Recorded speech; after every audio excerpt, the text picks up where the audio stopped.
Rusty, my mom, and I left for the Celaya airport to go flying. We have a shared hangar there and had to move things around to get going. Shared hangars are great from a cost perspective, but a hassle if you have to move the planes around yourself.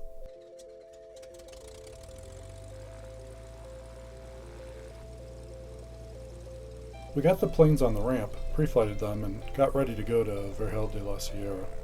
But wait, I'm getting ahead of myself a little bit. Our mission that day was to visit my friend Diego, who I met through the Czech genius Onresh. Onresh has been flying in Mexico for a while and is very involved in the aviation scene here. He mentioned that he had been flying a motor glider lately, and I asked if it would be possible to get a ride someday. It's Diego's glider, so a few weeks ago we met in Vergel to get introduced and do some flying. Onresh and I went up in the Sinus, as they say in Mexico, Sinus in Slovenia where they build them, or Sinus, as they say in the US. The unique and exciting thing about this plane is that it's a self-launch glider, meaning that you can take off using the power of the engine in the plane, then shut it off in flight and turn it into a glider. Onresh demonstrated this to me while we were flying, and we glided for about 20 minutes or so back to the airport in Lagos de Moreno. Okay, where were we?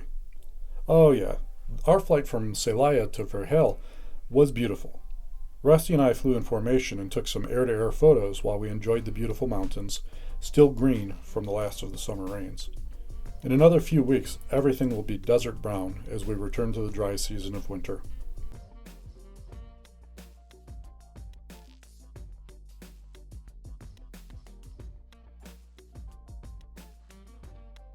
We also passed one of the most beautiful towns in Mexico, the state capital of Guanajuato, and the mines that supplied the silver that led to the rapid growth of the area hundreds of years ago.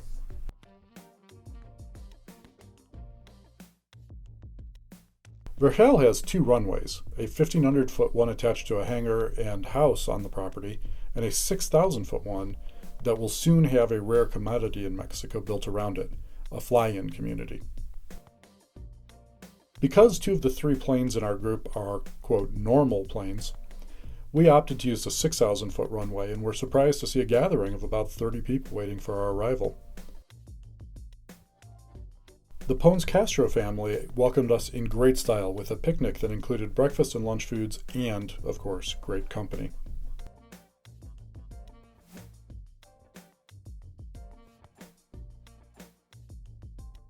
After lunch, friend of the family and Italian expat Giuseppe took us on a tour of his mezcal factory that he's building at the resort. I'm a tequila fan, so was excited to see how mezcal is made. Many people don't know that tequila is actually a kind of mezcal, one made from a specific kind of agave or maguey. The maguey grows for at least 5 years, and then the heart or piña of the plant is harvested and cooked in an earthen oven for several days to roast the piña, bring out the sweet flavor of the plant, and impart a smoky flavor. The roasted piñas are then crushed with a stone wheel or piedra to release the juices and allow for even fermentation. After the fermentation, the results are distilled twice and ready for bottling or aging, depending on whether the desired result is a joven or an añejo that has been aged to mellow the flavor.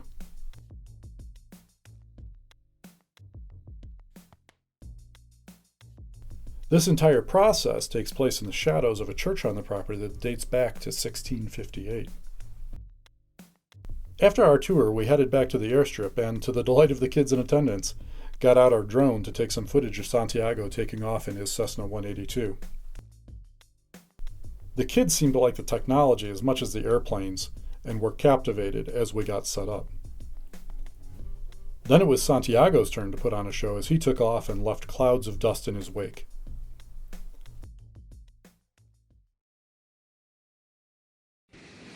Good afternoon, ladies and gentlemen. We'd like to welcome you on board flight number 100.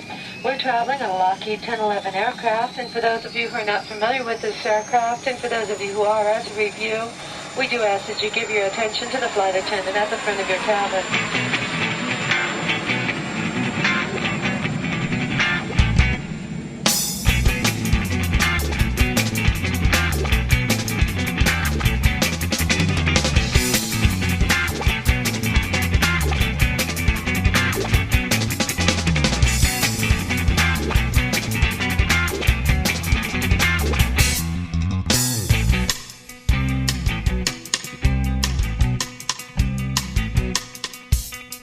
destination by a one-way ticket. It's the last thing you'll ever put on your visa. Get on the plane, fasten your seatbelt, tray tables up, and raise your seat back.